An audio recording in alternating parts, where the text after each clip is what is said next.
Bom, aí finalmente a gente pode fazer aqui um uso, né, de OpenCV e TensorFlow junto com a aceleração de hardware que a gente já teria estabelecido aí para os passos anteriores. Então vamos lá alguns comentários, né? Bom, é inevitável, se for compilar, vai ter que colocar um cartão de memória ali. Eu montei um arquivo de swap com 4 GB para suportar aí as compilações, coloquei no, no FSTab para quando rebutasse ele continuasse ali enquanto estivesse trabalhando, e isso realmente era uma necessidade. Primeira dificuldade grande mesmo que aí tem que tomar um certo cuidado, como o TensorFlow que funciona em ARM 32 bits, registrado aparentemente até a versão 2.5. Eu acabei achando uma minha antiga aí, que era uma 2.2, que eu acho que eu fiz para uma outra placa lá por volta de 2021, ou eu peguei essa pronta, eu não sei exatamente como é que eu tinha esse wheel aí do TensorFlow. Mas como ele estava pronto, eu acabei usando esse, porque quando eu compilei diretamente na placa, foi coisa de 1, 2 semanas compilando.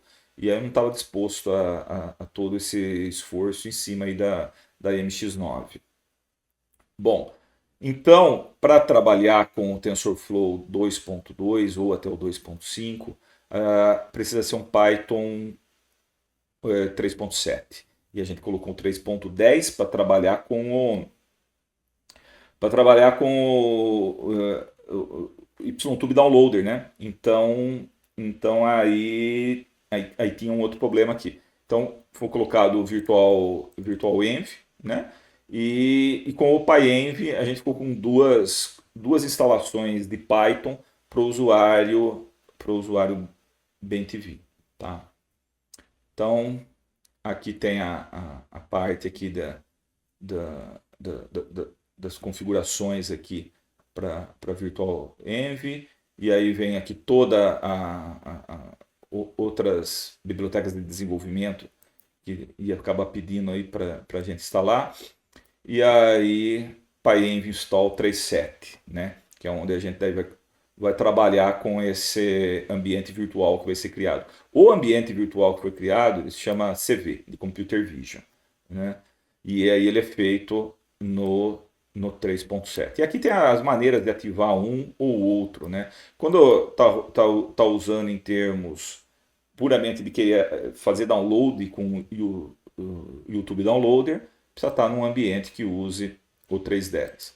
Se quiser, que é o nativo. E se a gente ativar o ambiente virtual CV, automaticamente ele pula para um ambiente de Python com o 3.7, né? O Deactivate desativa, né, um ambiente virtual. O Work On entra no ambiente virtual CV. E se quiser remover um ambiente virtual também, né, pode remover com o RM Virtual Env. Eu tenho preferência por usar o Virtual Env, cada um usa um ambiente virtual diferente.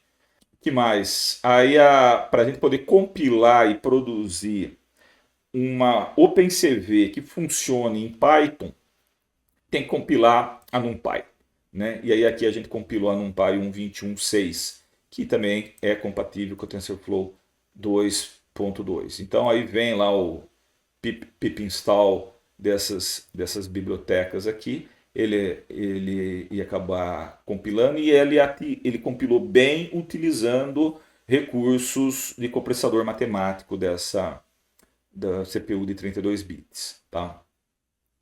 Feito isso, com um Py em paz aí a gente pode partir para instalar as dependências da OpenCV.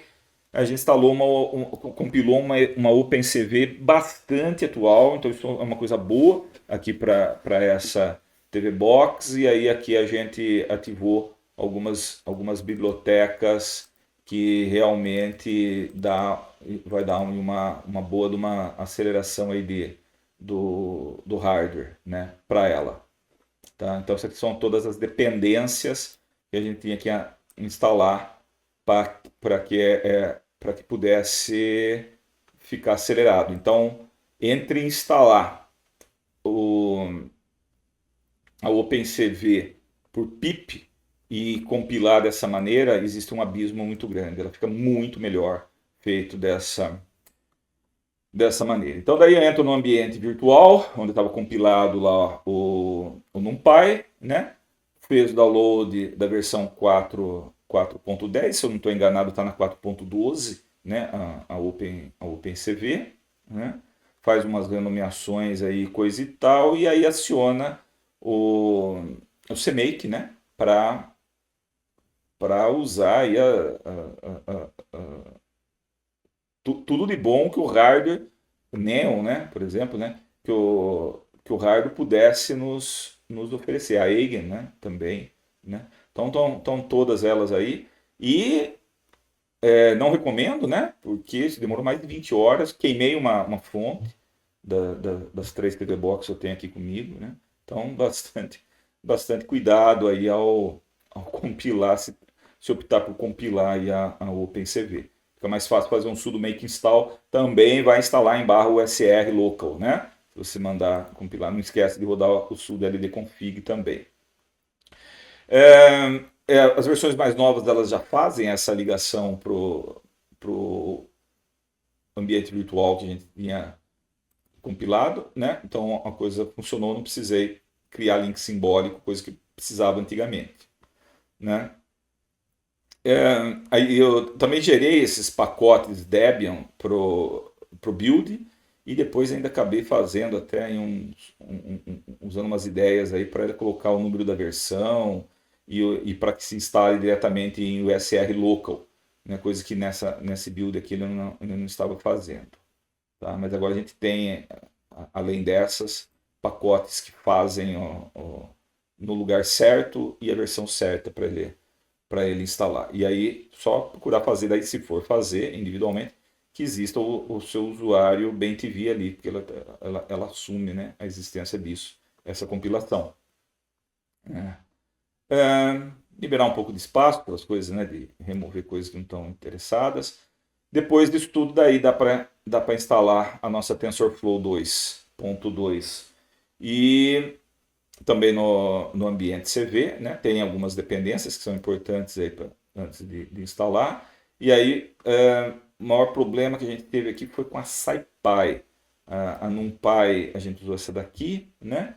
E agora a SciPy ele não conseguia compilar na máquina, não sei exatamente por quê, mas por uma bênção divina, a gente conseguiu fazer o download dela compilada para ARM de 32 bits. E aí bastou só fazer o pip install menos nodeps, né, dela e tudo mais. E aí quem também instalou o IEmutils, que é um pacote pequenininho, alguns testes de IA que depois a gente vai mostrar aí no vídeo com a box rodando, né? Geramos depois todos os pacotes que a gente tinha já feito, né? Então tem agora um diretório com todos os rules prontos ali, é só dar um pip install em cima deles, né? E aí a coisa vai ficar igual ao que eu tenho na máquina.